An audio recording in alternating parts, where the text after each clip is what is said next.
अगर जितना भजन तुम कर रहे हो, जितनी आराधना, पर करे क्या? इन भजन करने वालों के साथ में भी कुछ ऐसे लोग जुड़े हुए हैं पाप कर्म करने वाले कि जो व्यापार तो कर रहे हैं, औषधि भी बेच रहे हैं, दवाई गोली भी बेच रहे हैं, पर 1 रुपए की चीज को हजारों का कर कर बेच दे, तो उनसे भी तो पाप कर्म बढ़ रहा है। तुम्हारा भजन बढ़ रहा है तो पाप भी तो बढ़ रहा है।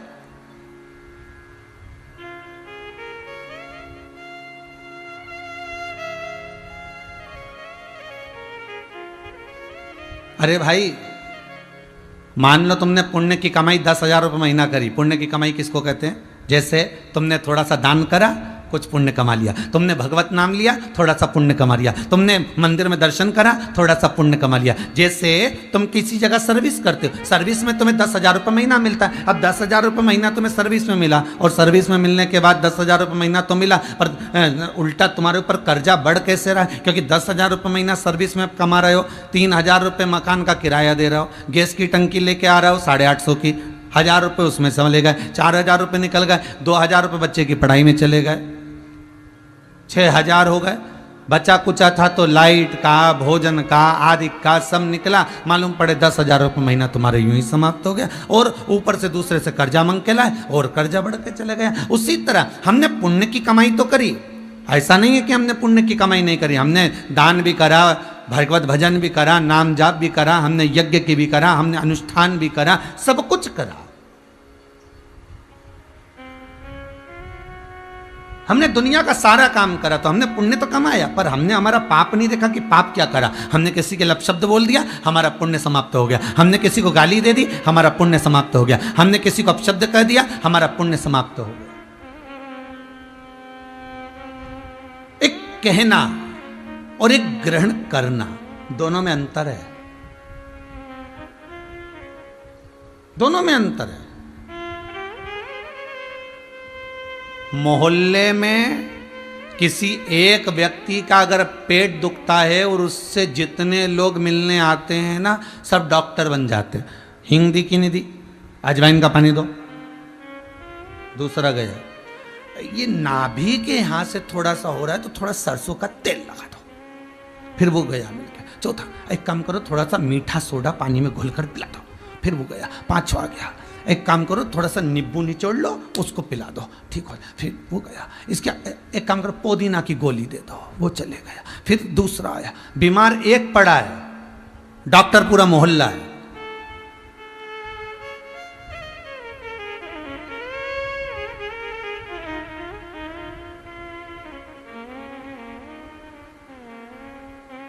मालूम पड़े 1,000 कोरोना के मरीज हैं तो 1,00,000 उसके उपचार बताने वाले हैं। अब व्यक्ति सोच सोच के परेशान है कि नींबू भी डाल लिया है और अजवाइन की भी काढ़ा बना बना के पी लिया है और सब कुछ कर लिया, उसके बाद वैक्सीन भी लगवा ली, अब डरने की ज़रूरत नहीं है। अरे अगर ये सब चीज़ें बताने वाले होते तो कब का बता दिया होता। हमारे सीएम ने, हमारे पीएम ने, हमारे कलेक्टर ने, हमारे एसपी ने, डीएसपी ने, एसडीएम ने, इन सब ने केवल एक चीज़ बताई है कि मुख पर मास्क लगाओ, हाथ को बार बार धोते जाओ और सोशल डिस्टेंसिंग का पालन करो। जो खास चीज है वो तो कर ही नहीं रहे और दुनिया का सारा उपचार करे जा रहे। दुनिया का सारा उपचार कर जा रहे। काढ़ा पी पी के 10-12 किलो तो गुड़ खा गए दादा।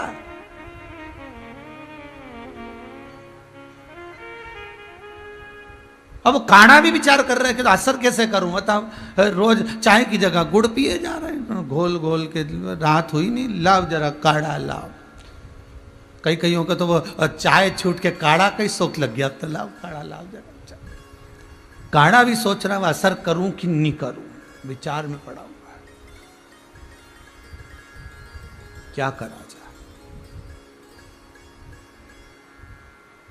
अरे भाई जो बताया गया है वो तो हम कर ही नहीं रहे। मुख पर मास्क लगाने का बोला है, हाथ को धोने का बोला है, सोशल डिस्टेंसिंग का बोला है, वो हम नहीं कर रहे। बाकी का हमने सब कुछ करा। कुएं में बदबू आ रही थी, काली कुतिया गिर गई, सब कुछ करा, सत्यनारायण जी की कथा भी करी, रामायण भी करी, भागवत भी करी, गीता भी करी, पर बदबू नहीं गई।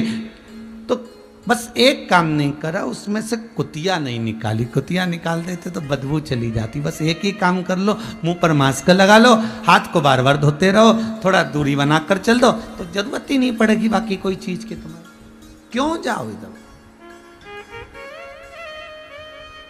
पर क्या करेंगे, हम आसक्तियों में जो फंसे हुए हैं।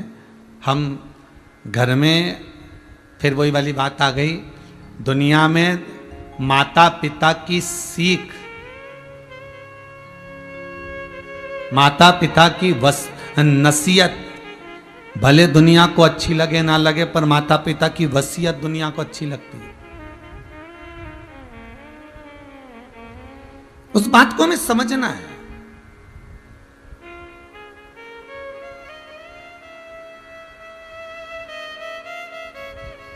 तुम जिसको अपना बनाकर चल रहे हो सकता है वो तुम्हारा नहीं हो। एक व्यक्ति के पास एक जोड़ सुंदर कपड़े थे, बड़े सुंदर कपड़े। उसके पास में एक सुंदर गधा था। अब गधा भी हो सुंदर। उसके पास में एक बड़ी सुंदर बकरी थी और एक घंटी थी। बड़ा चतुर था वो। उसके मन में ये भय रहता था कहीं मेरे कोई कपड़े चुरा कर ना ले जाए, गधा ना ले जाए, मेरी बकरी ना ले जाए, मेरी घंटी ना ले जाए। तो इतना चतुर था, जब भी वो जाता था ये चारों चीजों को साथ लेकर जाता था। बकरी को बांधता था गधे की पूंछ से और बकरी के गले में बांधता था घंटी। कपड़े खुद पहन लेता था और गधे पर खुद बैठ जाता था कि कोई चीज चोरी नहीं जाएगी।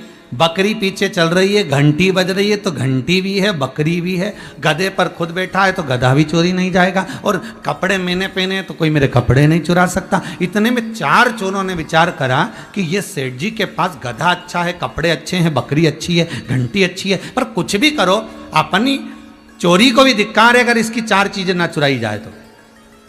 चुरा लो इसका सामान। चारों चोरों ने विचार करा, जिस जिस चीज में जो हुनरवान है वो एक एक चौराहे पे खड़ा हो गया। पहले चौराहे पर एक खड़ा हुआ, उसने धीरे से घंटी को खोला, घंटी को खोलकर गधे की पूंछ से बांध दिया और गधे की पूंछ से बांधकर बकरी को लेकर चले गया। अब घंटी बज रही है तो इसको लगा है कि बकरी है, घंटी भी है। गधे पर आराम से बैठा बैठा चले जा रहा। थोड़ी दूर पर दूसरा चोर आया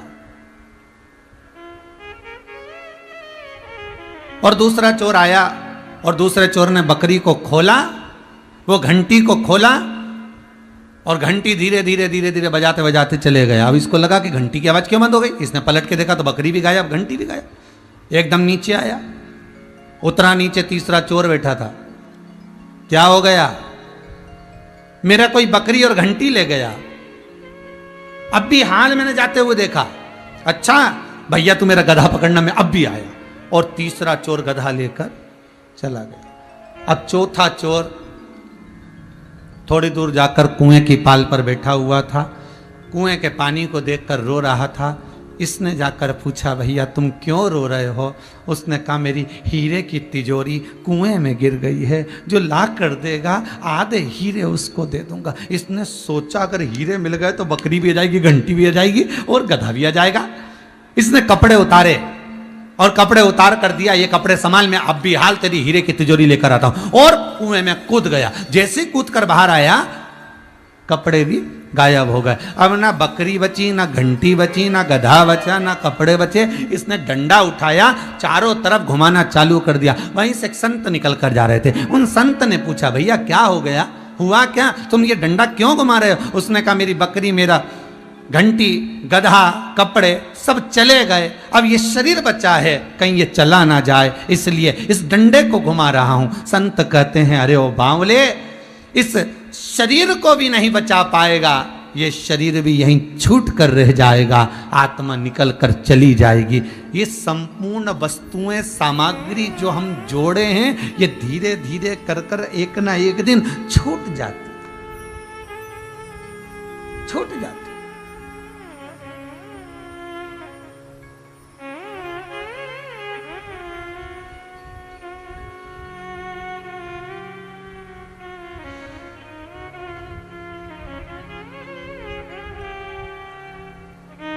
स्वयं छूटे, ए भाई स्वयं छूटे तो समझ लो सन्यास आ गया। छूटने का भी एक क्रम है। तुम बहुत सारा घी खा रहे थे, बादाम खा रहे थे, बहुत सारा घी खा रहे थे, बादाम खा रहे थे, इतने में कोई आके बोल दे कोई तुम्हारा बाप रख कर गया, तुम्हारा पिता रख कर गया, खा मत लेना। ईमानदारी से बोलो, गुस्सा आएगा कि नहीं आएगा? क्रोध आएगा कि नहीं आएगा? और क्रोध आया तो तुमने सोच लिया आज के बाद जिंदगी में कभी नहीं खाऊंगा।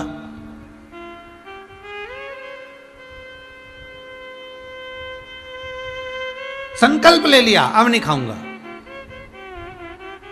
वो जिद में छोड़ दिया। और वही घी, वही बादाम, वही तेल, तुम डॉक्टर को शरीर दिखाने के लिए गए और डॉक्टर ने कहा घी और बादाम ये कुछ मत खाना, हाउ साहब, मतलब समझ लो रोग आ गया। किसी ने डांट कर बोला तो क्रोध आ गया, डॉक्टर बोला तो रोग आ गया, और एक दिन मन में आया कि ये सब वस्तुएं मुझे नहीं खाना है, दिल से छोड़ दिया तो समझ लो वैराग्य आ गया। ये वैराग्यता आ गई कि अब मुझे ये सब चीजों से आसक्ति नहीं।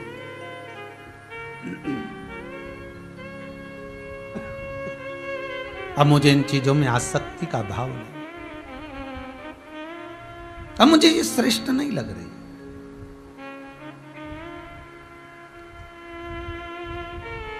मैं इन आसक्तियों से परिणत होना चाहता हूं, अब मुझे ये सुहा नहीं रहा।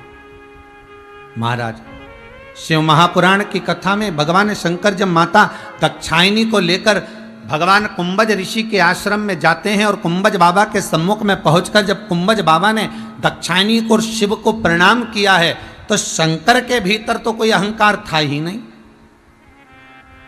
शिव के भीतर कोई अभिमत्ता नहीं थी, शंकर के भीतर कोई अभिमान नहीं था।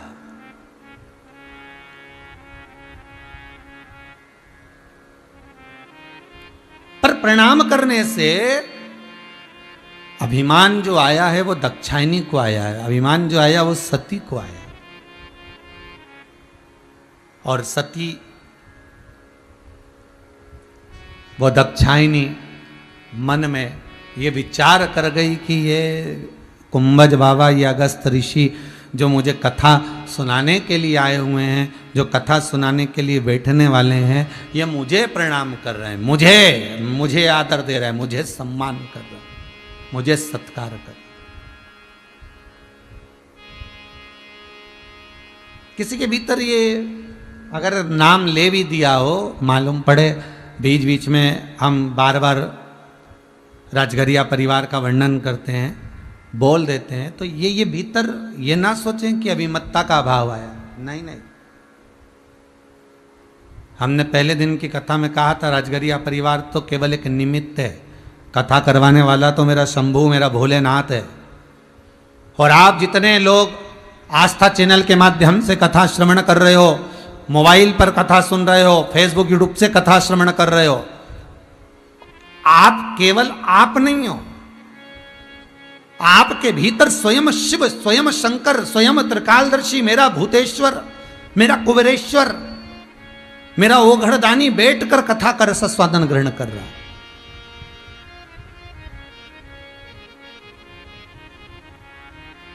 और कथा वाचने वाला हम नहीं, कथा वाचने वाला भी शंकर ही है, कोई दूसरा नहीं, शिव, केवल शंकर।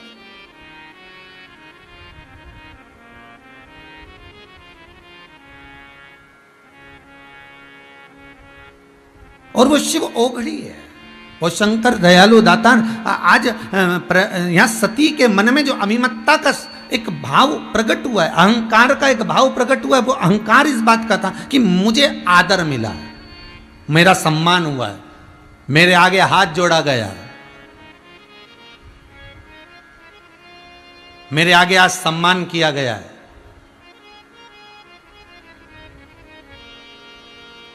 कभी कभी बड़ा विचित्र लगता है साहब, बहुत विचित्र लगता है थोड़ा सा आप लोगों को भी लगेगा कि महाराज ऐसा कह देते हैं, कभी कभी बड़ा विचित्र लगता है। ये नवयुवक लड़के, ये नवयुवक बेटे जो नई नई राजनीति में प्रवेश करते हैं, ये नवयुवक लड़के अपने माँ बाप के तो कभी पांव नहीं पड़ते, पर जो राजनेता आते हैं उनके चरणों में ऐसे प्रणाम करते हैं कि इनके बराबर दुनिया में कोई होगा नहीं।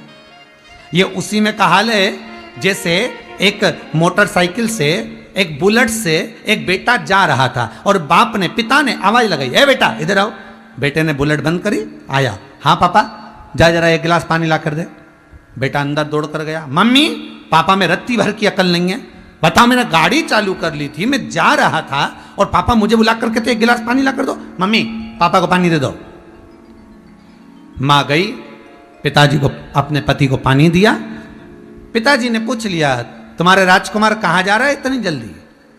इसको कहाँ जाने की जल्दी पड़ी है जो इतनी जल्दी भाग कर जा रहा है गाड़ी लेकर, सुनने को तैयार नहीं है, पानी ला कर दे नहीं रहा। इतने में माँ तुरंत कहती है, रेलवे स्टेशन पर प्याऊ लगाई है ना तो पानी पिलाने जा रहा। बाप ने माथा ठोक लिया, विचार करो घर में बूढ़ा बाप पानी मांग रहा है और औलाद एक गिलास पानी नहीं दे पा रही है और रेलवे स्टेशन पर प्याऊ लगाई है पानी पिलाने के लिए।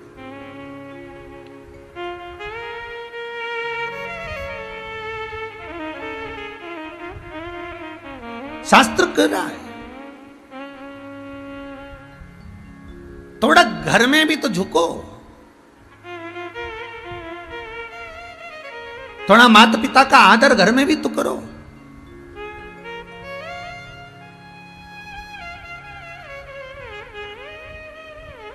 थोड़ा सा सम्मान घर के भीतर, केवल मदर्स डे पर फोटो डालने से माता का सम्मान नहीं है भाई।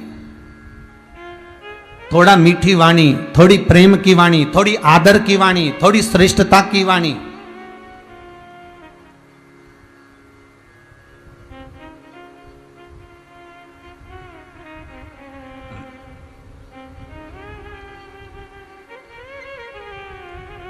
कल माउंट-आबू से सुमित्राबाई सोलंकी का फोन था, कह रही थी गुरुदेव अब अवस्था हो गई है हमारी भी 80 के करीब में, 85 के करीब में, अब जीवन का कोई भरोसा नहीं, कब जीवन चले जाए, कब जाना पड़ जाए।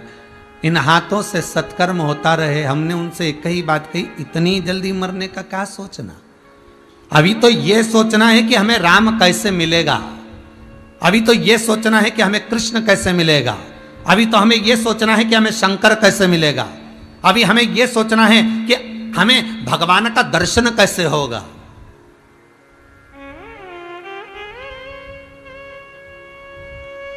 जब व्यक्ति फोटो खिंचवाने जाता था पहले के समय में, आजकल तो मोबाइल आ गए, हर कभी फोटो खींच लो, पर पहले तो फोटो वाले की दुकान पे जाना पड़ता था और वहां पर भी पाउडर का डब्बा रखा रहता था। अरे बोलो सही है कि गलत है? जितने लोग कथा सुन रहे हो, टीवी के सामने बैठे हो, वहां पे भी पाउडर का डब्बा रखा रहता था, वहां पे भी थोड़ा कंगा रखा रहता था, तेल रखा रहता था और कांच लगा होता था। फोटो वाले की दुकान पे जाओ तो थोड़ा पाउडर वाउडर लगा के, कंगी मंगी फाड़ के, और फिर इसके बाद में फोटो, तो फोटो वाला भी कहता था, ए अम्मा स्माइल प्लीज। फोटो वाला भी कहता था, ए भाऊ स्माइल। क्यों? क्यों? फोटो वाले को क्या जरूरत पड़ी जो तुमसे स्माइल दिला रहा है? फोटो वाले को क्या जरूरत पड़ी जो तुमसे कह रहा है कि स्माइल दो? फोटो वाले को क्या जरूरत तुम्हारी स्माइल से?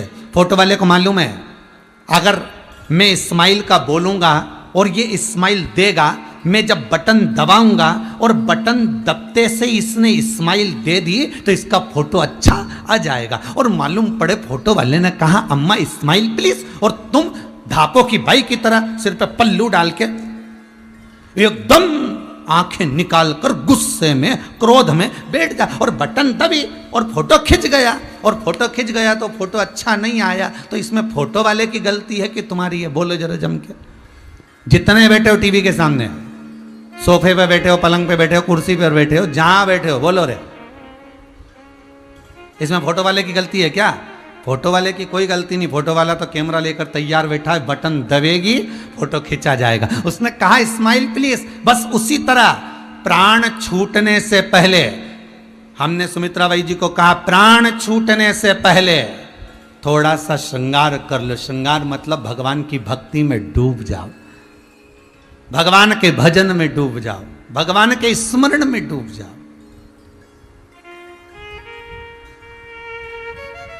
एक बहुत सुंदर भजन ब्रजवासी गाते हैं। सत्संग ने मेरी बात चलाई, सतगुरु ने मेरी कीनी रे सगाई। गुरु को बुला के हथ लेवा तो करा दो, मुझे भोले बाबा की दुल्हन बना दो। ऐसी ओणु चूनर जो रंग ही न छूटे, प्रीत का धागा कबहू न टूटे। अटल सुहाग की बिंदिया लगा दो, मुझे भोले बाबा की दुल्हन बना। ब्रजवासी गाते हैं, मुझे श्याम सुंदर की दुल्हन बना दो। शिव महापुराण भी वही कह रहे। अंतिम क्षण आए, उससे पहले थोड़ा सज लो। कैमरे के सामने जाओ, बटन दबे, उससे पहले थोड़ा सा श्रृंगार कर लो। स्माइल देने का मौका तो भगवान देता है। प्राण छूटने से पहले, दिया बुझने से पहले दिए की रोशनी तीव्र होती है। प्राण छूटने से पहले एक बार भगवान राम कहने का मौका देता है। एक बार भगवान शंकर कहने का, शिव कहने का, कृष्ण कहने का मौका देता है। बस उस मौके की तलाश में रहिएगा।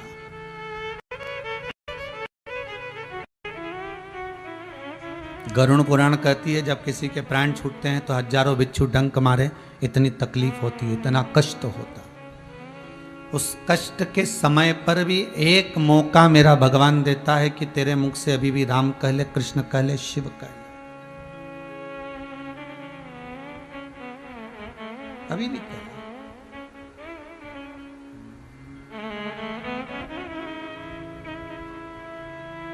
भगवान मौका देगा। कैमरे के सामने पहुंचोगे, बटन दबेगा, उससे पहले भगवान मौका देगा राम कहने का। कि मुख में है राम नाम, राम सेवा हाथ में, तू अकेला नहीं प्यारे, राम तेरे साथ में। जिंदगी की बागडोर हाथ दीना नाथ के, वो महलों में राखे चाहे झोपड़ी का वास दे। ये वो मौका देगा, एक बार सबको देता है, हर एक को। राम कहने का, कृष्ण कहने का, शिव कहने का। जप लो उतने समय। तो ये ना सोचिए कि अवस्था हो गई, अब जाना है, अब प्राण छूटने का समय आ गया। नहीं नहीं नहीं, अभी तो है। अभी तो हमें शंकर को पाना है, अभी तो हमें राम को पाना है, अभी तो हमें कृष्ण को पाना है। अभी दूरी नहीं, अभी तो हमें भगवान शंकर का अनुमोदन करना है, शिव का स्मरण करना है, शंकर को रिझाना है। इतनी जल्दी प्राण नहीं छोड़ना। और मेरा निवेदन है, जितने कोरोना महामारी के अंतर्गत भी अगर मान लो थोड़ी बीमारी से ग्रसित भी हो गए, हॉस्पिटल में पड़ भी गए, इलाज भी चल रहा है, हारना मती, डरना मती। उस शंकर का श्री शिवाय नमस्तुभ्यम का जाप करते रहो, शंकर का अनुमोदन करते रहो, और ये विश्वास जागृत रखकर रहना कि अभी तो मुझे आगे बढ़कर शंकर की कथा करवाना है। अभी कोई साधारण है क्या? हम तो आपसे हर बार कहते हैं, कथा के विराम पर, जिस दिन कथा का विराम होता है उस दिन आपको कहा जाता है कि भगवान से निवेदन करना कि जैसे ये कथा राजगरिया परिवार करवा रहा है, ऐसा धन, ऐसा वैभव, ऐसी सत्ता, ऐसा धन और हमारा स्वस्थ जीवन हमको ऐसा देना कि हम भी जिंदगी में एक बार शिव महापुराण की कथा करवाएं और वचन देना भोलेनाथ कथा हो। हमारे पास में हमने सब डब्बा भर भर कर रोली चावल मोली हल्दी सब रखा है, तुम्हारे भी घर में रखा होगा जितने लोग कथा सुन रहे हैं। ऐसा नहीं तुम्हारे घर में पूजन का सामान नहीं होगा, सब कुछ। एक बहुत सरल भाषा से समझना भाइयों। देखो, तुम्हारे घर के दरवाजे पर ताला लगाया और चाबी कहीं खो गई। अब ताले को खोलना है, चाबी नहीं है, क्या करोगे? बोलो रे भाई, जितने लोग बैठे हो टीवी के सामने जरा अच्छे से बोलो। ताला खोलना है और चाबी खो गई है, कहीं चली गई है, नहीं मिल रही। होता है जैसे भारत के कुछ 10 लोग मिलके अमेरिका घूमने गए और अमेरिका घूमने के लिए गए और उन्होंने जाकर पूछा, भैया यहाँ पर हमको एक जरा होटल दीजिए, जरा हमें रहना। होटल वाले ने कहा मिल तो जाएगी पर कमरा रूम तो के रूम तो 100 मंजिल ऊपर मिलेगा, नीचे कोई रूम नहीं है। नीचे नहीं है, नहीं ऊपर, ठीक है। पर जाएंगे कैसे? लिफ्ट लगी है, बटन दबाना, पहुंच जाओगे, आ जाओगे, ठीक है, दे दो।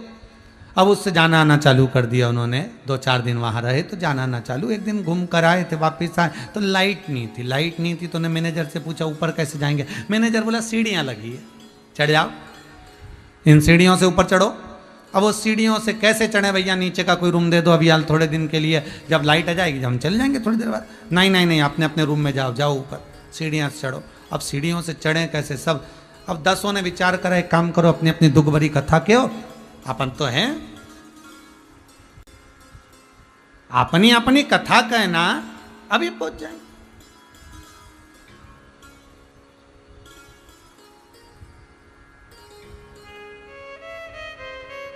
गप्पे मारने में, बोलने में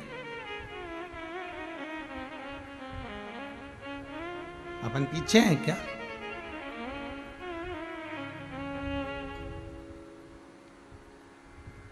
बस कहो कथा।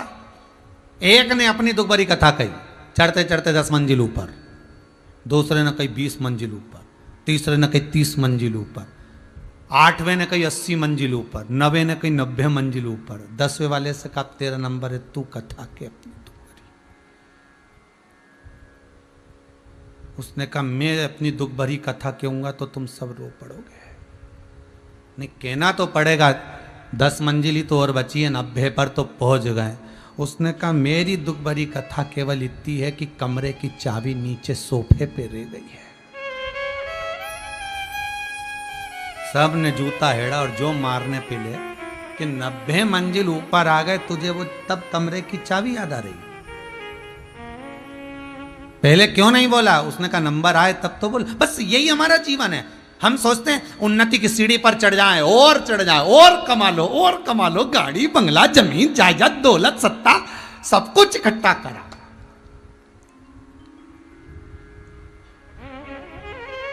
अरे गुरुजी बस बेटा दुकान संभाल ले, फिर मैं माला संभाल लूंगा। ओहो पक्का? हाँ, बस एक बार बेटा दुकान संभाल ले और मैं माला संभालूंगा। फिर तुम कहते हो ना माला जपना भजन करना शंकर जपना, फिर मैं माला संभालूंगा। और मालूम पड़े कि बेटा दुकान संभाले, उसके बाद मालूम पड़े तू पलंग संभाल, माला कौन संभाले?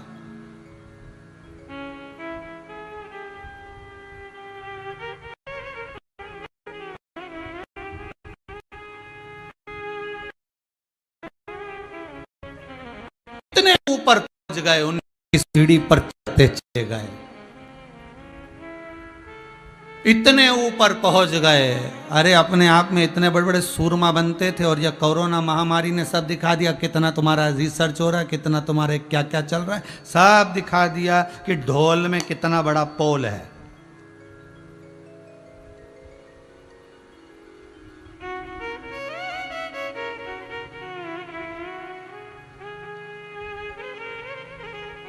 अब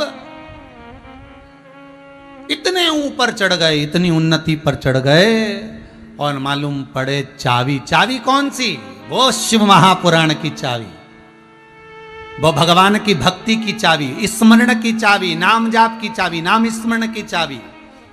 क्योंकि ऊपर कोई दूसरी चाबी नहीं लगती। वैकुंठ का ताला अगर खोलना है तो चाबी भगवान के भजन की होना चाहिए। अगर वैकुंठ का ताला खोलना है तो चाबी भगवत स्मरण की होना चाहिए।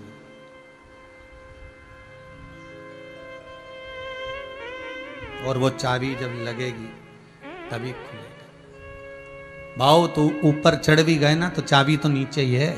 उस चाबी को कहां से? इसीलिए शंकर भगवान माता पार्वती से कहते, पार्वती मैं मृत्यु लोक में रहता हूं, मैं मृत्यु लोक में, मैं पृथ्वी पर रहता हूं। अरे पार्वती, मैं कोई साधारण जगह पर नहीं, इस मृत्यु लोक में मेरा निवास है, इस पृथ्वी पर मेरा निवास है। और ये पृथ्वी कोई साधारण नहीं।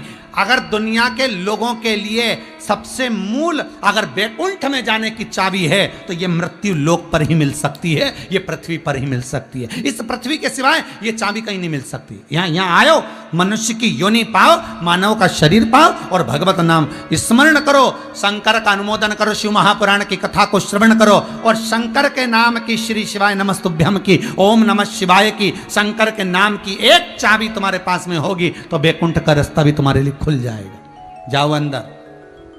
और याद रखना, चाबी अगर खो गई, तुम्हारे घर की चाबी अगर कहीं खो जाए, फिर ताला खोलना है तो क्या करोगे? हथौड़ा लाओगे। और ईमानदारी से बोलना, हथौड़े से मार मार कर ताला खोलते हो तो उसमें थोड़ी ताकत लगती है। अरे बोलो रे, जितने आस्था के सामने बैठे हो, आस्था टीवी पर कथा सुन रहे हो, मोबाइल पर सुन रहे हो, बोलो। ताले को तोड़ने में ताकत ज्यादा लगती है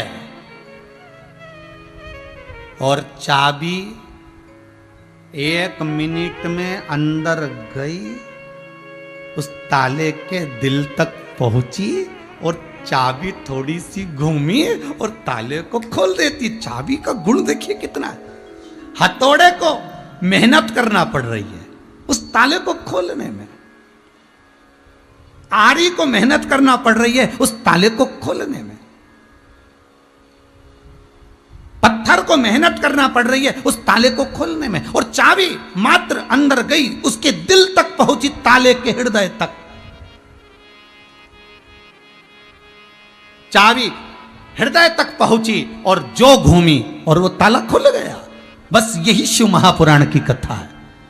बहुत सारा सामान है। गुरुजी मेरे पास चावल रखे, मेरे पास में अबीर रखा है, मेरे पास में गुलाल रखा, मेरे पास में चंदन रखा, मेरे पास में अगर तगर रखा, मेरे पास में सारा सामान रखा, मैं रोज भगवान की पूजन करती हूँ। अर्थात तुम भगवान को केवल हथौड़े से, अर्थात भगवान को केवल वस्तुओं से पाने का प्रयास ना करिए, ताले को हथौड़े से तोड़ने का प्रयास ना करिए, भगवान को केवल वस्तुओं से रिझाने का प्रयास ना करिए। भगवान शंकर को अगर रिझाना है तो तुम्हारे पास में अगर कोई वस्तु नहीं भी है तो पहले भी कहा, भगवान को रिझाना है, तुम्हारे पास कुछ भी नहीं है, 1 लोटा पानी भी नहीं है, तो शंकर के मंदिर में जाकर, जो शंकर के मंदिर में कोई ना जाए उस मंदिर में तुम जाओ और एक कपड़ा उठाकर घर से पोछा ले और पोछा फेर दो, शिव जी का श्रृंगार कर दो, जो पड़ाव उसी से भगवान का श्रृंगार कर दो, कहीं पानी रखा उसी से भगवान को स्नान करा दो, भाव से भगवान का श्रृंगार कर दो। एकांत में बैठकर इस हृदय की चाबी से शंकर के ताले को खोलो। वस्तुओं से भगवान कभी प्रसन्न नहीं होता रे बाबा।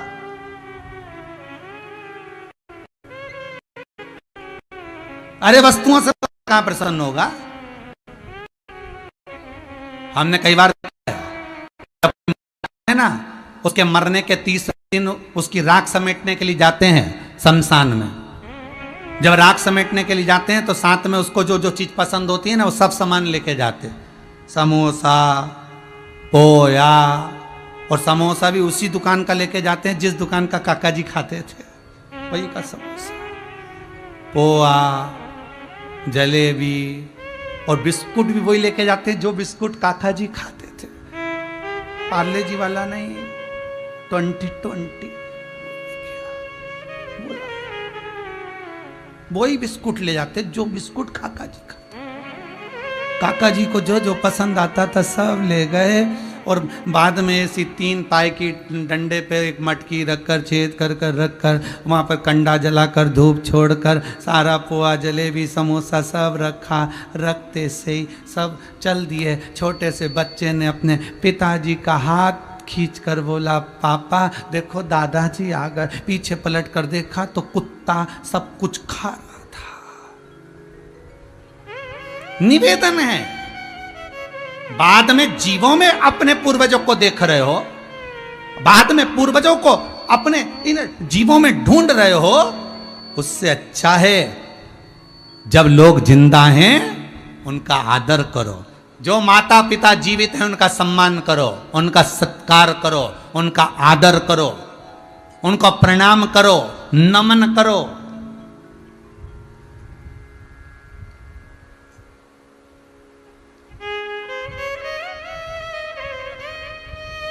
एक बार गंगा जी से पूछा, भागीरथी गंगा से सरयू जी ने पूछा। सरयू जी बोली, क्यों गंगा, किसी के मरने के बाद हड्डियां तेरे में आती हैं, अस्थियां तेरे में आती है, तब तू किसी को तारती है? गंगा कहती है, मुझ में अस्थियां डालने की जरूरत ही नहीं। गंगा कहती है, सुन सरयू, एक बार जो जीते जी मुझ में स्नान कर कर चले जाता है, गंगा कहती है फिर उसकी अस्थियों को मेरे पास लाने की जरूरत नहीं पड़ती।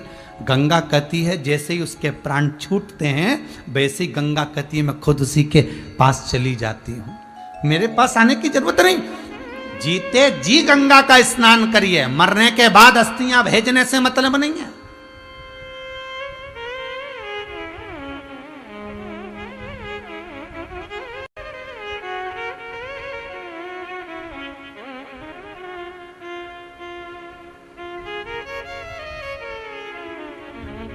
हम जीते जी स्मरण नहीं कर पाए, अहंकार में, अभिमत्ता में, अहम में हम डूबे रहे।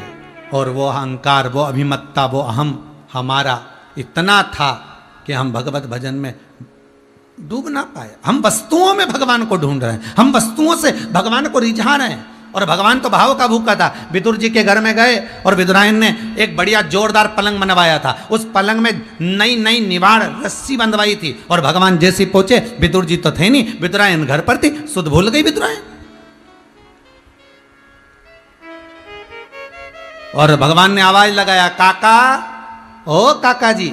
और विदुरायन दौड़ कर आई। जो दरवाजा खोला, भगवान कृष्ण को जो देखा, द्वारका नाथ को जो देखा, विदुरायन की सुध चली गई, मेरा भगवान आया। अब वस्तु नहीं है विदुरायन के पास, पलंग बिछाना था। नया वाला पलंग खड़ा हुआ था, उसके पास में पुराना पलंग रखा हुआ था। और विदुरायन ने तुरंत नया पलंग बिछाने की जगह पुराना पलंग बिछा दिया।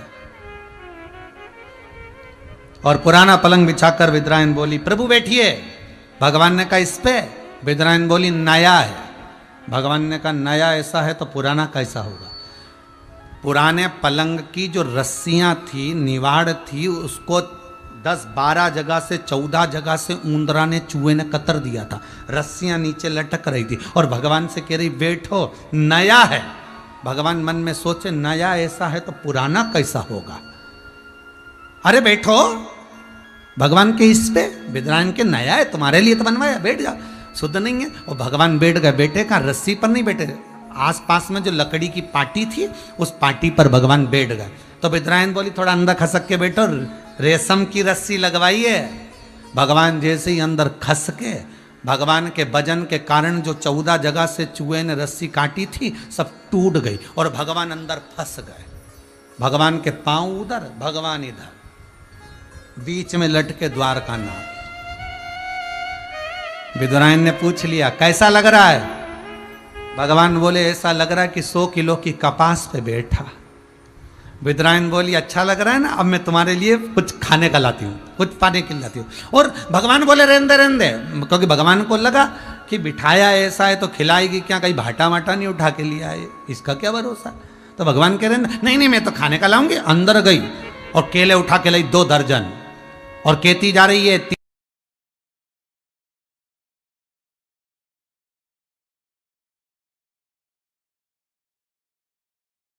बीमारी से भी अगर जूझ रहा है, लड़ रहा है, और डॉक्टर भी उसको दवाई दे रहे हैं, तो पहले शंकर का एक बार नाम ले ले, एक बार उस महामृत्युंजय को याद कर ले, एक बार श्री शिवाय नमस्तुभ्यम का स्मरण कर ले, एक बार शंकर को दिखाकर वो दवाई खिला दी जाए।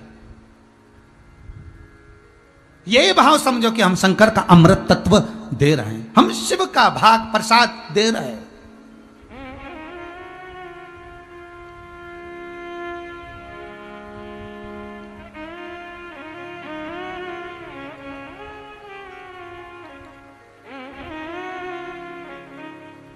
कितना भोला है मेरा शंकर। एक बार किसानों से परेशान हो गए इंद्रदेव। इंद्रदेव परेशान हुए तो इंद्रदेव के पास में जलदेव ने आकर कहा, ये किसान कहते पानी छोड़ो, इनके कहने पे पानी बरसाओ, और कभी कहते पानी बंद कर दो तो पानी बंद करना पड़ता। इंद्र को गुस्सा आ गया, इंद्र ने जाकर सारे किसानों से कह दिया, अब 12 साल तक मैं पानी नहीं बरसाऊंगा, जाओ तुम्हें जो करना करो।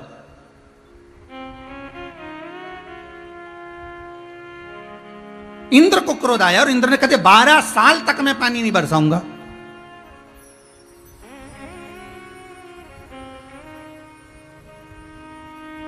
सबकी सब परेशान होकर देव ऋषि नारद के पास गए। नारद जी बोले क्या है? इंद्र गुस्से में आकर उन्होंने कह दिया 12 साल पानी नहीं बरसाऊंगा पृथ्वी पे। अच्छा, सारे किसान भूखे मर जाएंगे, पृथ्वी का क्या होगा, क्या खाएंगे? नारद जी ने कहा चिंता मत करो, तुम सब शंकर जी का भजन करो। सारे किसान लग गए, अपने अपने घरों में शंकर जी का भजन करने लगे, शिव का स्मरण करने लगे। शंकर भगवान के पास इंद्र ने जाकर कहा मैं बहुत परेशान हो गया था इन किसानों से, इसलिए मैंने 12 वर्ष का नियम लिया, 12 वर्ष पानी नहीं देना। आप भी मना कर देना अगर आपके पास खबर आए तो।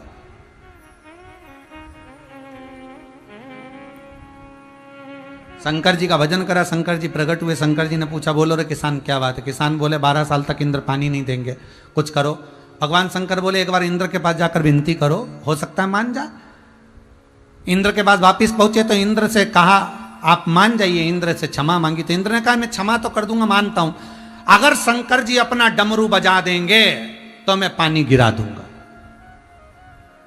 इंद्र ने जैसे किसानों को कहा, दौड़ के इंद्र शंकर जी के पास गए, भोलेनाथ जी मैंने वर दे दिया, पानी डमरू बजेगा तब, डमरू मत बजाना, 12 साल मेरे वचन को निभा लेना। इंद्र कहता है मेरे वचन को निभाना, 12 साल डमरू मत बजाना। शंकर जी बोले ठीक है। किसान वापिस आ गए, किसानों ने शंकर जी से कहा डमरू बजा दो। शंकर जी बोले मैंने नियम लिया है कि 12 साल तक डमरू नहीं बजाऊंगा। सारे किसान पार्वती जी के पास पहुंच गए। अब मां तो मां होती है। शंकर जी के परिवार में सबसे बड़ी बात तो यह है कि शंकर जी पे जब हम जल चढ़ाते हैं ना, तो केवल अकेला शंकर पे जल नहीं चढ़ता। शंकर जी के चरणों में जहां से पानी बहकर निकलता वहां राइट हैंड में गणेश, लेफ्ट हैंड में कार्तिक, जहां पर शिवलिंग रखा है वो माता पार्वती का हस्तकमल, शिवलिंग के रूप में शंकर, ऊपर से एक एक बूंद जो जल की धार बह रही है वो शंकर जी की 5 लड़कियां, जया, विषहरा, सामरीवारी, दोतली, देव। शंकर जी के जल जहां से बहकर जा रहा है उसमें बीच में जो एक मोटी सी लाइन है वो शंकर जी की छोटी लड़की है सुख सुंदरी। शंकर जी का संपूर्ण परिवार जब वहां पर है तो हम केवल शंकर को जल नहीं चढ़ा रहे, शंकर के पूरे परिवार को चढ़ा रहे। पार्वती के पास पहुंच गए किसान, और किसानों ने पार्वती जी से कहा मां कृपा करिए। माता ने पूछा क्या हुआ? शंकर जी 12 साल बाद डमरू बजाएंगे और डमरू बजेगा तभी पानी आएगा, इंद्र ने कहा। पार्वती जी बोली चिंता मत करो, तुम जाओ, अब डमरू बजवाना हमारा काम है। पार्वती जी ने गंगा जी को बुलाया, गंगा जी आई।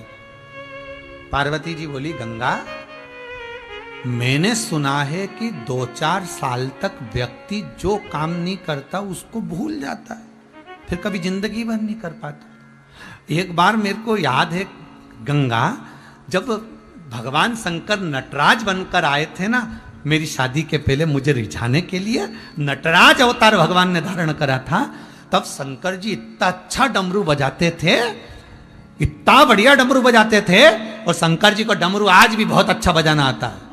पर मैंने सुना है कि 12 साल तक शंकर डमरू नहीं बजाएंगे। पर चिंता मुझे ये लगी, अगर 12 साल तक कोई व्यक्ति काम नहीं कर पाता तो वो कुछ काम कर ही नहीं पाता, भूल जाता। सिलाई करने वाला 12 साल में अगर सिलाई करेगा तो सिलाई भूल जाएगा, कढ़ाई करने वाला कढ़ाई करेगा तो 12 साल में कढ़ाई भूल जाएगा। तो फिर शंकर जी अगर 12 साल बाद डमरू बजाएंगे तो डमरू बजाना भूल तो नहीं जाएंगे। शंकर जी को कुछ भी हो पर थोड़ा सा प्रैक्टिकल करते रहना चाहिए। गंगा शिव जी को थोड़ा सा प्रैक्टिस करते रहना चाहिए, थोड़ी थोड़ी प्रैक्टिस करें। इतने में शंकर जी बैठे थे और शंकर जी ने सुना कि प्रैक्टिस करो नहीं तो डमरू बजाना भूल जाएंगे। और मेरे को भी 1 साल हो गया और डमरू तो नहीं बजाया, इंद्र के कहने पे कहीं भूल तो नहीं गया। शंकर जी को चिंता लगी, भूल तो नहीं गया, अगर भूल गया होऊंगा तो शंकर जी ने डमरू को उठाया और धीरे से बजाया। जैसे ही बजाया तो जलदेव ने बरसाया, जल वृष्टि प्रारंभ।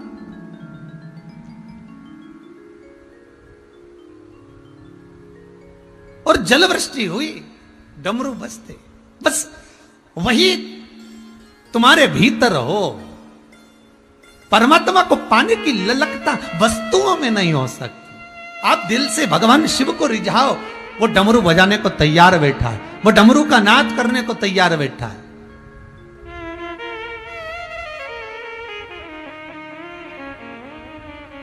वो तुम्हारे सम्मुख में आने के लिए तैयार बैठा है। तेरे डमरू की धुन सुन के मैं काशी नगरी आई हूँ। तेरे डमरू की धुन सुन के मैं काशी नगरी आई हूँ। मैं काशी नगरी आई हूँ, मैं काशी नगरी आई हूँ। मैं काशी नगरी आई हूँ।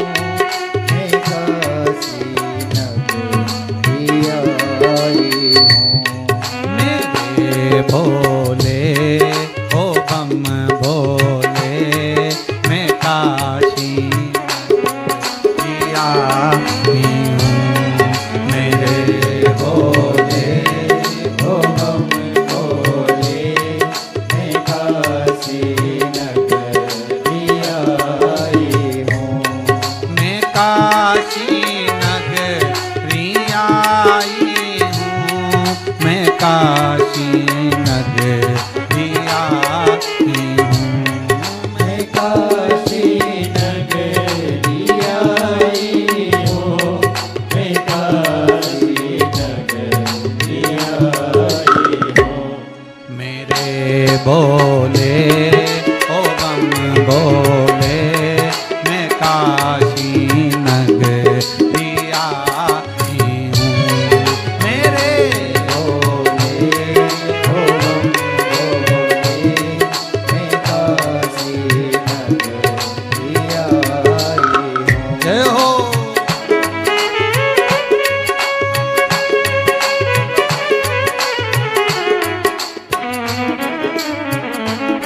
जय हो।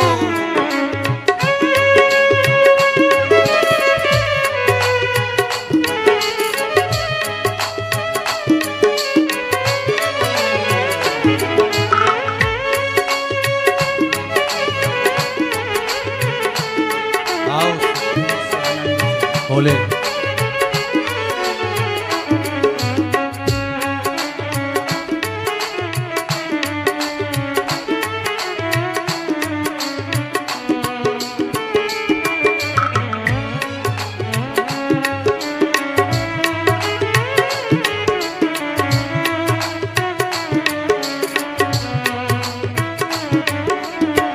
डमरू की धुन सुन के मैं काशी नगरी आई हूँ।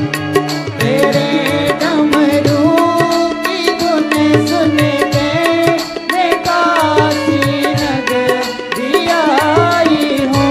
हर हर महादेव। भगवान अगर डमरू का नाद करें, डमरू का यदि नाद करें शिव, और उस डमरू के धुन पर भी भगवान भोला है, शिव बड़ा भोला, उसके बराबर दुनिया में कोई नहीं। सहज भोला, सरल भोला।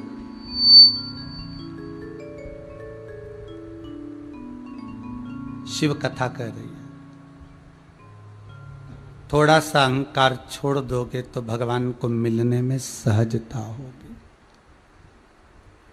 थोड़ी अभिमत्ता को त्याग दोगे तो भगवान को मिलने में सरलता होगी। दक्षायनी सती का अहम गया,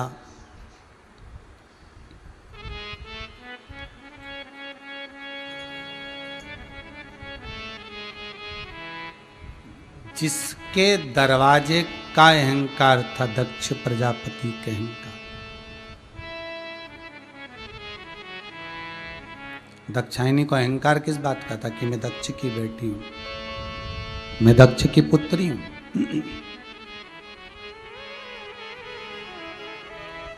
अभिमान ही ये भरा हुआ था कि मैं दक्ष की बेटी हूं। और भस्म भी कहां हुई है? दक्ष के घर के यज्ञ में। भाई बहुत ध्यान देना रे महाराज, जितने लोग कथा को श्रवण कर रहे हो बड़े भाव से सुन लीजिए, बड़े भाव से श्रवण करिएगा। दक्ष के घर में जाकर दक्ष के ही यज्ञशाला में दक्षायनी सती हो गई, भस्म हो गई। अहंकार जिस चीज का होता है, अभिमान जिस चीज का होता है, वही चीज सबसे पहले टूटती है। सबसे पहले वही टूटेगी। जिस चीज का अहंकार होगा, जिस चीज का अभिमान होगा, सबसे पहले टूटने वाली वही है। और देख लो अहंकार, ये दांतों को सबसे बड़े अहंकार रहता है, मैं सबको खा सकता हूं, मैं सबको खा जाऊंगा। सबसे पहले वही टूटते हैं। इन नैनों को अभिमान रहता है, मैं सब कुछ देख सकती हूं, धीरे धीरे वो भी चली जाती है। श्रवण को अहंकार रहता है कि मेरी शक्ति बड़ी प्रबल है, मेरी श्रवणता बड़ी प्रबल है। सबसे पहले वही धीरे धीरे चले जाते हैं।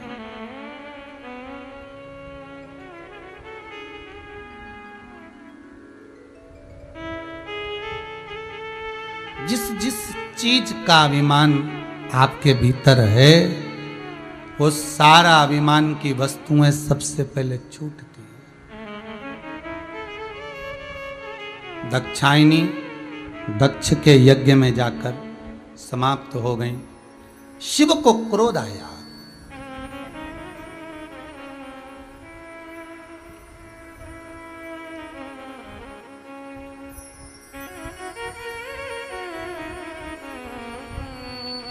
शिव को क्रोध आया।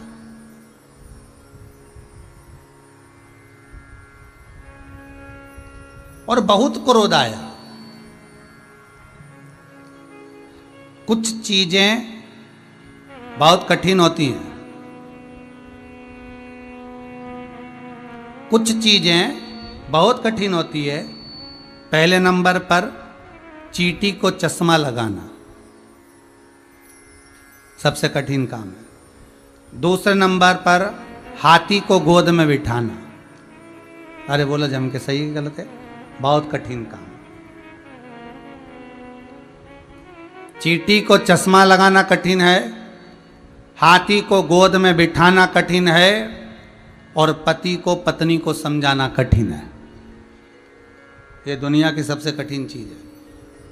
शंकर भगवान पार्वती को, दक्षायनी को समझा रहे थे, सती को समझा रहे थे कि तू मत जा, नहीं मानी, चली गई और शांत भी हो गई, समाप्त हो गई, भस्म हो गई। शंकर भगवान को क्रोध आया, और वो क्रोध दक्ष प्रजापति पर कम आया।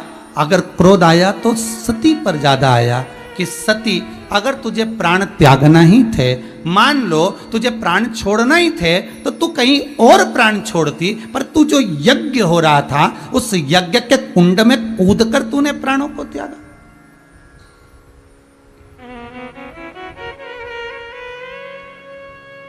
यज्ञ के कुंड में कूदकर तू प्राणों को त्याग रही। हे सती, जरा विचार तो करना था तेरे को। शास्त्र कहता है, हिंदू धर्म कहता है, हमारे वेद और पुराण कहते हैं, कहीं यज्ञ हो रहा हो, अनुष्ठान हो रहा हो, सत्कर्म हो रहा हो, भजन कीर्तन हो रहा हो, कोई पुण्य का कार्य हो रहा हो, बन सके तो उसमें सहयोग प्रदान करना, अन्यथा उसमें जाकर आप अर्चन उत्पन्न मत करना। पर दुनिया के लोग इतने विचित्र पैदा हुए हैं कि जब कहीं डिस्को हो रहा हो, रात्रि को शादियों में खूब पार्टियां हो रही हो, तो दुनिया के लोगों को कोई ऑब्जेक्शन नहीं होता, कोई फर्क नहीं पड़ता। पर कहीं सुंदरकांड का पाठ हो रहा हो, रामायण हो रही हो, भागवत हो रही हो, गीता जी हो रही हो, स्मरण हो रहा हो, तो दुनिया के लोग पहले से फोन लगाना चालू कर देते हैं। आवाज धीमा करो, साउंड कम करो, ये कम करो, प्रचार कम करो। अरे भाई, शिव महापुराण की कथा कहती है, जैसे जंगल में शेर धाड़ता है, सिंह की गर्जना से छोटे छोटे जीव भाग जाते हैं, उसी तरह शिव महापुराण की गर्जना से हजारों लाखों जो रोग व्यक्ति को ग्रसित करने वाले होते हैं, काम, लोभ, आसक्ति, व्यसन आदि आदि जितने रोग हैं, परेशानियां, ये सब भाग जाते हैं, ये सब भाग जाते हैं।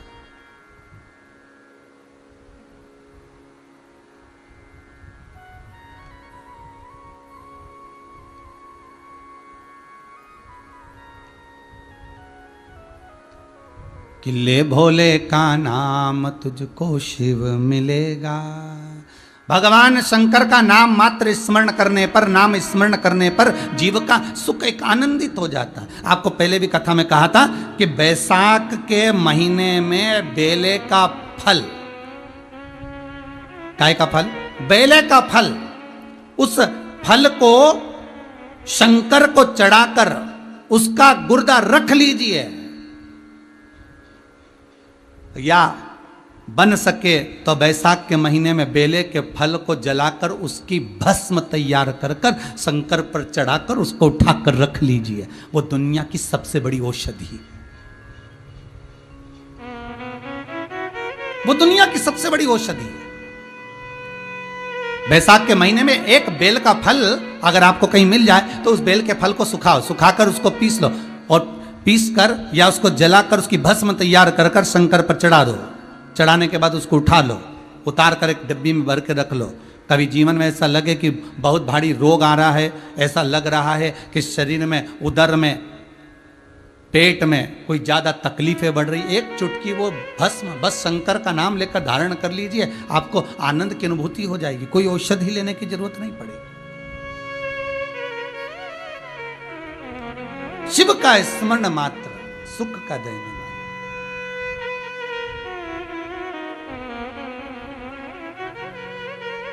महाराज,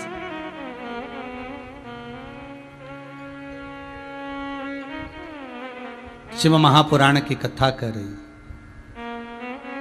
अगर तुम्हें भस्म होना ही था सती दक्षायनी, तो और कहीं जाकर भस्म होती तो चल जाता, पर आपने यज्ञ के अंदर कूद कर आहुति दे दी अपने शरीर की।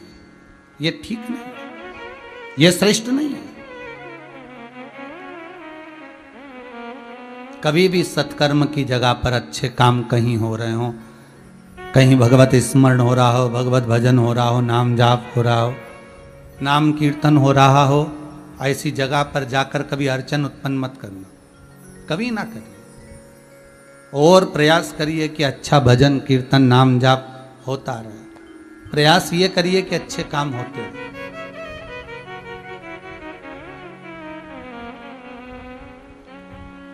महाराज,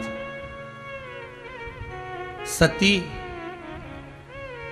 तुम क्रोध की अग्नि में जलकर भस्म हुई हो, इस यज्ञ की अग्नि में जलकर भस्म हुई हो सती, मैं शिव आपको कहता हूं, आपने देवताओं के यज्ञ में अर्चन उत्पन्न करी है, इसलिए आपको कोयल का जन्म लेना पड़ेगा। देखिएगा, सती जलकर भस्म हुई तो अगला जन्म इनका कोयल का हुआ।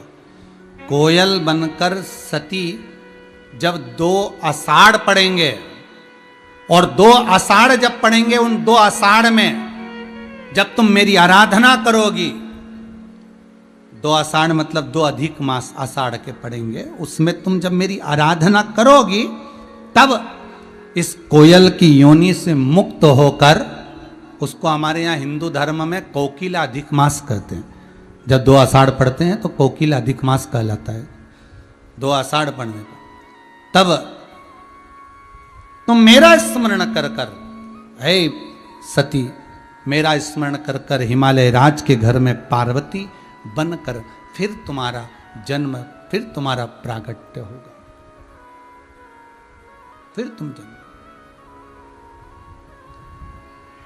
दक्षायनी की आंख से आंसू बह रहा है, नैनों से जल बह रहा है, अश्रु गिर रहा है, और दक्षायनी की आंख से जब आंसू गिर रहे हैं, नैनों से जल बह रहा है,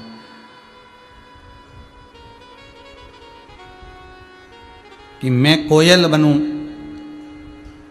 ठीक है, पर आपसे तो मैं वंचित रह जाऊंगी,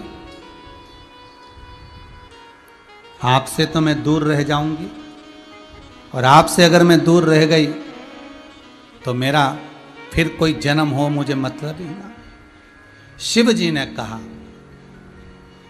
सुनो सती, कोयल के रूप में आप विराजमान होगी, पर जब आप कभी किसी भी स्थान पर मेरे शिवलिंग का निर्माण होगा, उस शिवलिंग के निर्माण वाली जगह पर जिस वृक्ष पर बैठकर आप आपकी वाणी से कूकोगी, बोलोगी, जिस शिवलिंग के स्थान पर विराजमान होने के बाद अपनी वाणी से जब आप कूकोगी, बोलोगी, तब मेरे ही पद को प्राप्त कर कर मेरा ही दर्शन नित्य पाओगे, नित्य। एक बहुत सुंदर बात है महाराज जी, अगर आप लोगों ने ध्यान देंगे, कोयल जब अपनी वाणी से कूकती है ना, कोयल जब अपनी वाणी से कुछ पुकारती है ना, तो उस कोयल को रोका नहीं जाता है, प्रसन्न होना चाहिए। क्यों? कोयल जब अपनी वाणी से कूकती है, पुकारती है, तो कोयल को उतनी देर के लिए शंकर का दर्शन होता है, उतनी देर के लिए शिव। ए दक्षायनी, तुम कोयल का जन्म पाओगी, तुम्हारी वाणी जब निकलेगी, तुम्हारी वाणी से जब तुम संबोधन करोगी, तब मेरा दर्शन पाओगी। जब उसको याद आती है, दक्षायनी को, सती को जब शिव की याद आती है, वो कूकती है, आवाज लगाती है, शंकर उसके सम्मुख में होते। मेरा निवेदन केवल कोयल से ही नहीं, मेरा निवेदन आप सबसे भी है। जैसे कोयल एक पक्षी होकर दक्षायनी कूक कर भी भगवान को पा लेती है, आप और हम अगर एक बार दिल से, हृदय से शिव को पुकारेंगे, तो क्या शंकर नहीं आएगा? एक बहुत सुंदर बात कहें आपसे, ये कोरोना वायरस की गति और प्रार्थना की गति, आपके भजन की गति, भक्ति की गति, इन दोनों में तीव्रता किसकी है? जम के बोलिए। कोरोना वायरस जिस रफ्तार से फैल रहा है, शिव महापुराण की कथा कहती है, आपकी भक्ति, भजन, नाम जाप में वो बल है कि कोरोना वायरस जिस रफ्तार से फैल रहा है, उससे 1000 लाख गुना रफ्तार आपकी प्रार्थना में, आपकी भक्ति में, आपके मंत्र में होता है। इतना बल।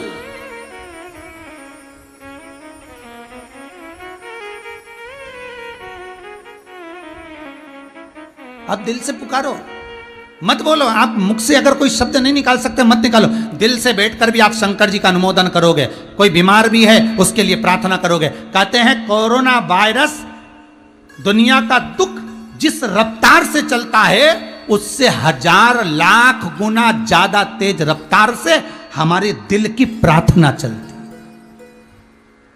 हमारा मंत्र जाप चलता, हमारा स्मरण चलता। आपसे ये नहीं कहा कि आप महामृत्युंजय का जाप करो, आप ओम नमः शिवाय जपो, आप श्री शिवाय नमस्तुभ्यम जपो। आप तो दिल से भगवान को पुकारो। तुम्हारे दिल से जब तरंगे निकलेंगी, तुम्हारे दिल से जब आवाज निकलेगी, जब कोयल कूकी तो शंकर को सामने आना पड़ा। जब तुम्हारे दिल से तुम भगवान को पुकारोगे तो ये तरंगे जब निकल कर जाएगी तो वायरस से ज्यादा तेज भागती हैं हृदय की तरंगे। प्रयास कर कर देखना। पहले के समय में मोबाइल नहीं होते थे। पहले के समय में आप किसी को याद करते थे, बहुत दिन हो गए री वो जीजी नहीं दिखी, और मालूम पड़े कभी कभी ऐसा होता था कि या तो उसका पत्र आ जाता था या जीजी घर पे आ जाती थी। ये दिल की तरंगे होती थी। पहले ये मोबाइल नहीं होते थे, पहले फोन नहीं होते थे। ये दिल से याद किया जाता था और सामने वाला व्यक्ति सामने आ जाता था।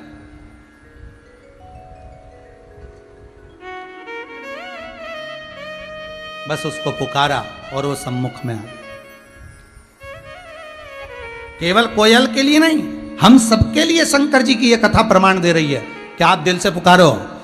कोयल के सामने जब शंकर आ सकते हैं तो आपके सामने भी मेरा विश्वनाथ आ सकता है, आपके सामने भी मेरा शंभू आ सकता है, आपके सामने भी शंकर आ सकता है। एक किसी ने एक फोटो भेजा है हॉस्पिटल में, मुंबई के हॉस्पिटल में रूम के अंदर जिस व्यक्ति को ऑक्सीजन लग रही है और वो व्यक्ति जो तड़प रहा था, उस व्यक्ति के सामने टीवी पर यही शिव महापुराण जो ये राजगरिया परिवार करा रहा है, वही शिव महापुराण की कथा उसके सामने चल रही है। और उसके शरीर की गति देखिए, उस व्यक्ति की धैर्यता देखिए। मैं कहूँगा आस्था चैनल वालों को, समीर जी के पास फोटो है, वो दिखाइए जो क्लिपिंग उन्होंने बना के भेजी है मुंबई हॉस्पिटल से, जो वीडियो बनाकर भेजी कि शिव महापुराण का बल क्या होता है।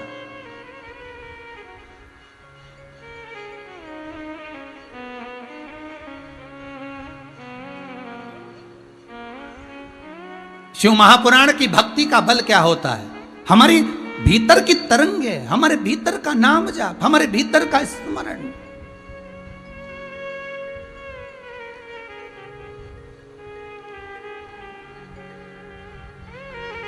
और वो नाम जाप का फल महाराज आप नाम, हम फिर कहेंगे आपको, हम फिर कह सकते हैं। अभी मंदिर बंद हैं, सारे देवालय बंद हैं, मान लो आप नहीं जा सकते, आप नहीं पहुंच सकते, तो आप अपने दिल से तो पुकार सकते हो उस शंकर को। उस मंत्र की तरंगे क्या कहती है, मात्र शिव महापुराण की उसने लिखकर भेजा है। अगर हो आस्था चैनल वालों के पास तो दिखाइएगा कि सामने टीवी चल रही है और मरीज उस टीवी को देखकर अपने आनंद सुख से उस कथा का रसास्वादन कर रहा है। जो तड़प रहा था उन्होंने जो डॉक्टरों ने मैसेज लिखकर भेजा कि शिव महापुराण की कथा, वो जीव जो सुन रहा है उसके इतना आनंद हो गया कि उसका मरीज का विल पावर मजबूत होकर वो ठीक होने लगा। तो ये दम शंकर की कथा में, ये तरंगे आपका प्रेम, आपकी वात्सल्यता, आपका स्नेह, आपकी करुणता।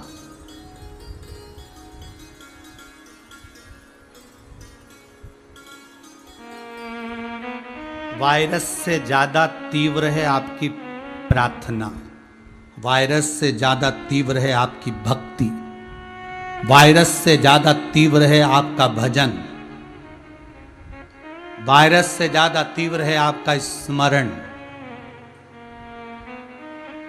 एक बार नेत्र बंद कर कर आप दिल से उसको पुकार कर देखना।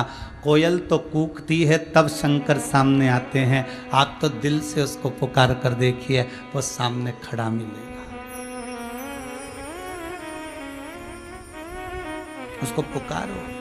तेरे दरबार की बाबा निराली शान देखी है, तुझे देते नहीं देखा पर झोली भरी देखी। उसके भाव, उसके भजन में एक आनंद की अनुभूति है, एक उत्साह की अनुभूति।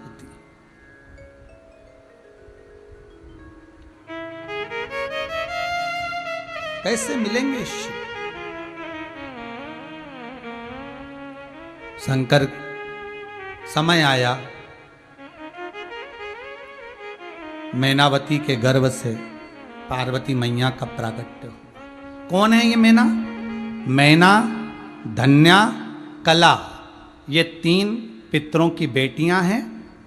सनकादि ऋषि आए, वो बैठ कर तप कर रहे थे, ये तीनों निकल कर गईं। इनके वस्त्र से सनत कुमार के पांव में चोट लग गई। पहले जो वस्त्र होते थे उसमें रतन लगे होते थे, जैसे इसमें कांच लगा है, उसमें झामर झुमका लगा होता था। तो माताएं जब चलती थी तो वो झुमका, जो साड़ी में, वस्त्र में, लहंगे में जो सामग्री लगी होती थी, आभूषण लगे होते थे, उससे सनत कुमारों को चोट लग गई। और जब सनत कुमारों को चोट लगी, क्रोध आ गया।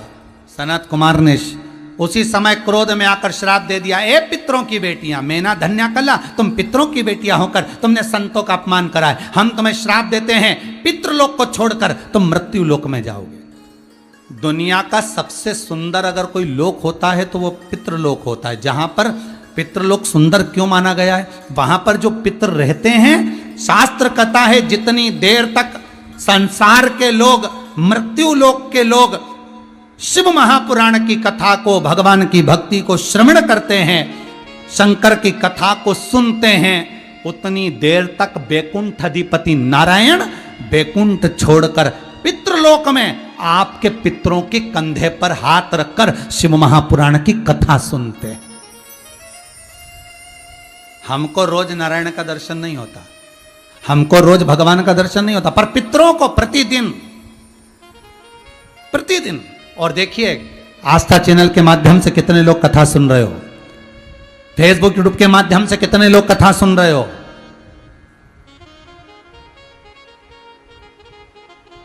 कितने लोग कथा ऑनलाइन श्रवण कर रहे हो, जरा विचार करिए। आप जितने लोग कथा को श्रवण कर रहे हो, आपके पूर्वज जो पितृलोक में होंगे, उनके कंधे पर स्वयं नारायण अपना हाथ रखकर शिव महापुराण की कथा सुनते हुए कहते हैं, देख तेरे परिवार के लोग भगवत भजन, शिव का भजन कर रहे हैं। रामचरितमानस में तुलसीदास जी लिखते हैं, जिसने शंकर का स्मरण करा उसी को राम मिला है, उसी को नारायण मिला है। जो शंकर से वंचित रह गया उसको ना राम मिला ना नारायण मिला है। इसीलिए आप शिव का जब भजन करते हो, शंकर की कथा को श्रवण करते हो, शिव महापुराण की कथा को सुनते हो, पितृलोक में भगवान विष्णु तुम्हारे पूर्वजों के साथ बैठकर आशीर्वाद देते हैं कि तेरे बच्चे खूब फले फूलें, उन्नति करें, तरक्की करें, क्योंकि वो कथा का रसास्वादन अपने पूर्वजों को करा रहे हैं, अपने पूर्वजों।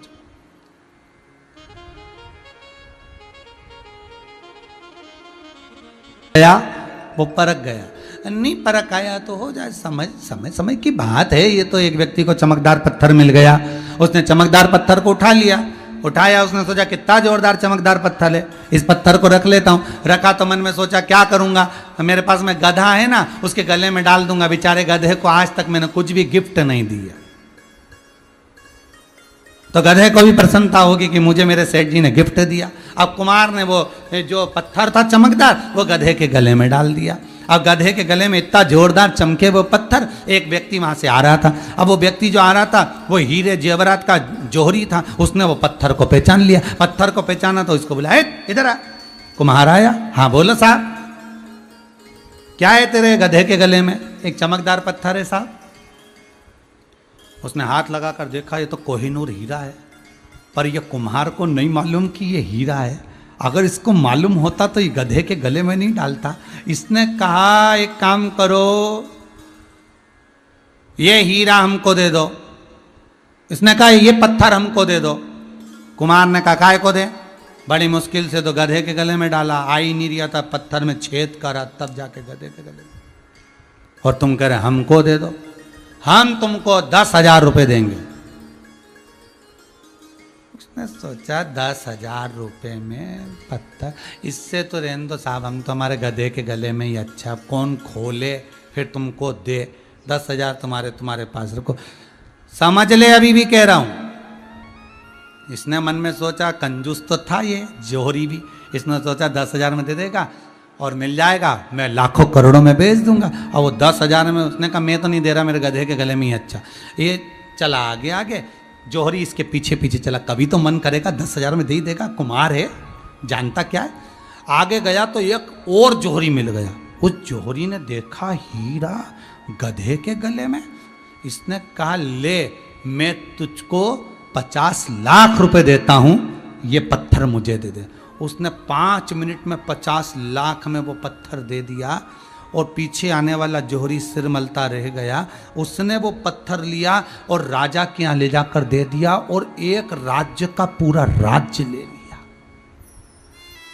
पूरा राज्य। ये वो हीरा है, शिव महापुराण वो हीरा है। जो समझ गया उसके लिए तो करोड़ों का हो गया। जो ना समझ है, संसार के कई लोग ऐसे हैं जो शिव महापुराण के बताए हुए एक एक उपाय को करते हैं, और जब उपाय करते हैं उनका जब काम हो जाता है तो बड़े प्रसन्न होते हैं। हमने शंकर का ये कार्य किया था, हमारा काम हो गया। हमने पशुपति व्रत किया था, हमारा ये काम हो गया। हमने शंकर का ऐसा अनुमोदन किया था, हमारा ये कार्य हो गया। शंकर का जो परख गया, हीरे को पहचान गया, उसकी चमक को जान गया, वो करोड़ों में चला गया। और जो नहीं जाना उसके लिए तो पत्थर है, उसके लिए तो पुराण है, उसके लिए तो शिव महापुराण। पहचान गया जो, उसके लिए आनंद है।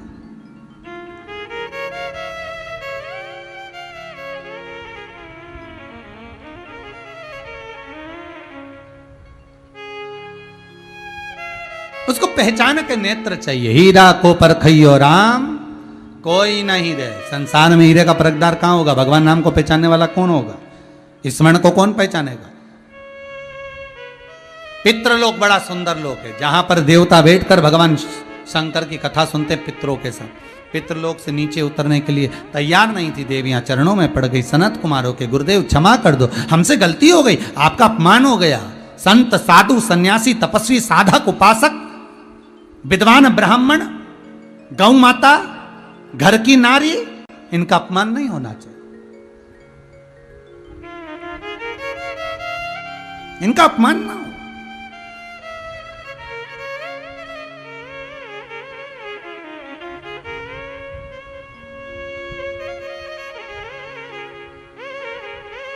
जिस जगह पर संत की आंख से आंसू गिरते हों, जिस जगह पर घर की कन्याओं की आंख से आंसू गिरते हों, जिस जगह पर गौ माता की आंख से आंसू गिरते हों, जिस जगह पर माता पिता की आंख से आंसू गिरते हों, वो घर घर नहीं रहता, वो नरक रहता है। वो घर घर नहीं है, वो नरक है।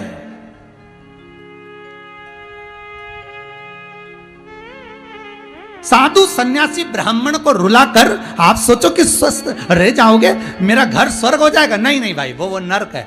घर की माताओं को रुलाकर, घर के बुजुर्गों को रुलाकर, घर की बहन बेटी को रुलाकर आप सोचे मेरा घर स्वर्ग है, नहीं, नरक है। गाय को डंडा मारकर, उसको तड़फाकर तुम सोचो कि उसको रुलाकर तुम उस घर को स्वर्ग बना, वो नरक है, वो स्वर्ग नहीं हो सकता।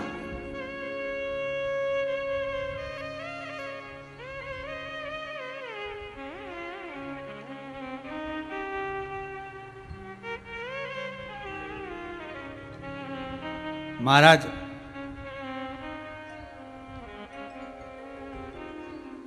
भगवान की भक्ति का आनंद सुख वही है। मैं फिर एक बार कहा था, पहले भी कहा था कि हम 108 नंबर पर फोन लगाओ तो एम्बुलेंस आ जाती है। बोलो सही है कि गलत है? 108 नंबर पर फोन लगाओ तो एम्बुलेंस आ जाती है, और वही 108 मनके की माला घुमाओ तो क्या भगवान नहीं आएगा?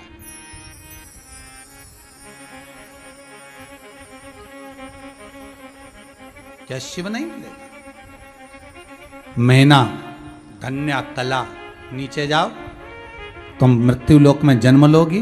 क्षमा मांगा तो कहा 3 देवियां तुम्हारी गोद में खेलेगी। मैना की गोद में पार्वती, धन्या की गोद में सीता क्योंकि सुनैना बनी थी वो, कला कीर्ति बनी जिनकी गोद में राधा, ये तीनों खेली।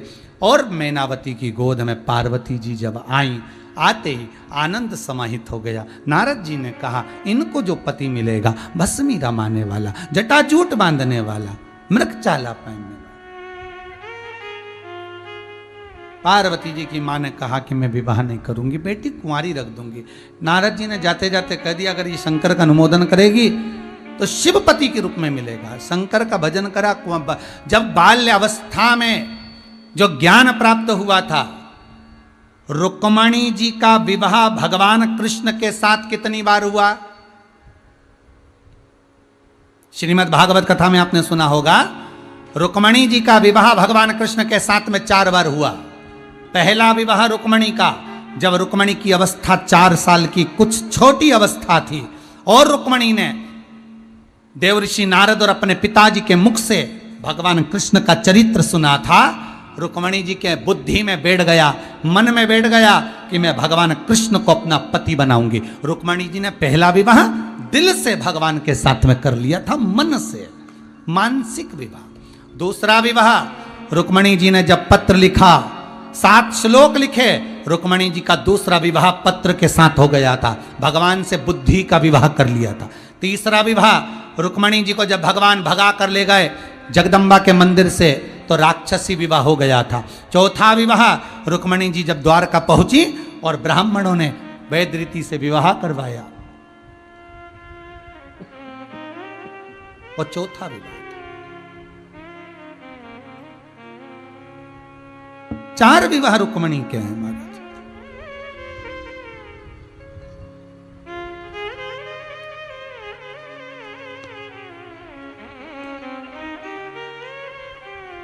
बचपन, जवानी, अधेड़ी, बुढ़ापा, रुक्मणी जी ने चारों अवस्था 4 विवाह में भगवान को दे दी। आप भी दे दो।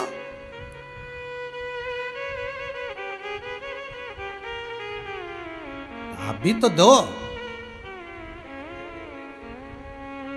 एक संत निकल कर जा रहे थे, एक सेठ जी अपने पोते को खिला रहे थे।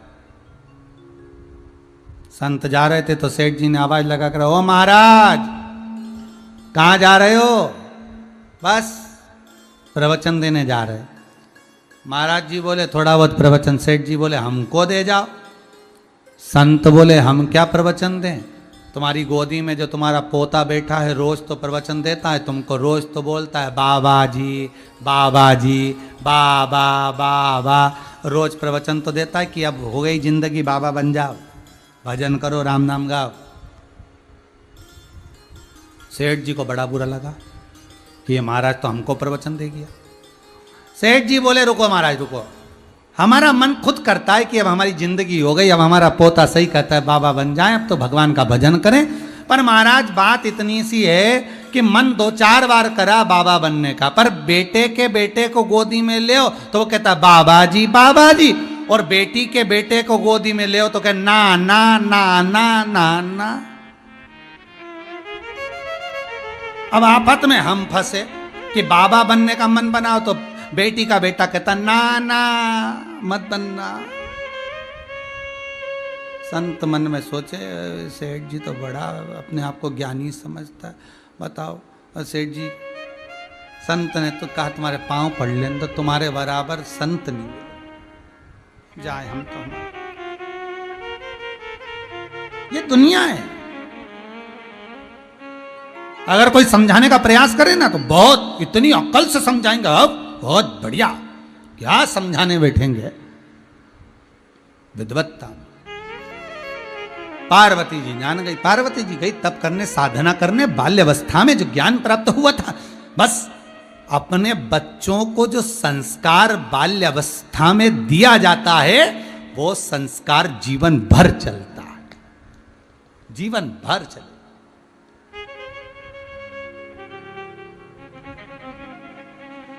फिर बदला नहीं जा सकता। आप दो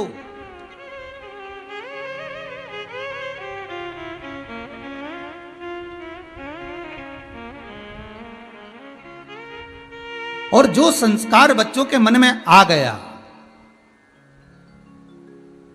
जो संस्कार बच्चों के मन में प्राप्त हो गया बाल्य अवस्था में जब आ गया तो वो सुख दे गया, वो आनंद की अनुभूति करा गया। और महाराज शिव महापुराण की कथा कहती है, पार्वती जी शिव की आराधना में लग गईं, शंकर की भक्ति में डूब गईं, और ऐसी भक्ति में डूबी, ऐसी भक्ति। पार्थिव शिवलिंग का निर्माण करती, पूजन करती, भगवान का स्मरण करती। ओम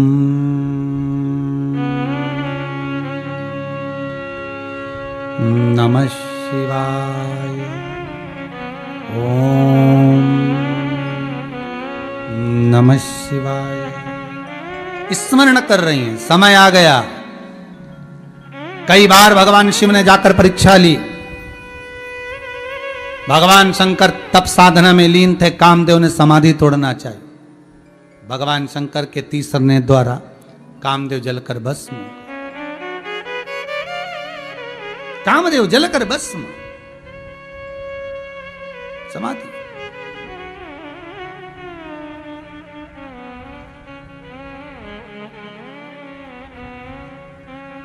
अब तप साधना में, समाधि में, तब साधना में लीन, फिर साधना को तोड़ा, कामदेव जलकर भस्म हुए। शिव जी का विवाह पार्वती के साथ पक्का हुआ। शंकर दूल्हा बने, पार्वती दुल्हन बनी। शास्त्र कहता है शिव की बारात जहां से चली थी वो शमशान था, क्योंकि शंकर का निवास, दक्ष प्रजापति ने श्राप दिया था शिव को, ए शंकर मैं तुझे श्राप देता हूं, मेरी बेटी के साथ तेरा विवाह हुआ है, मैं तेरा ससुर हूं, पर तूने अपने ससुर का अपमान करा है, मैं तुझे श्राप देता हूं कि तू शमशान में निवास करेगा। शंकर जी बड़े प्रसन्न हुए थे, चलो मेरे ससुर ने मुझे शमशान का निवास तो दिया,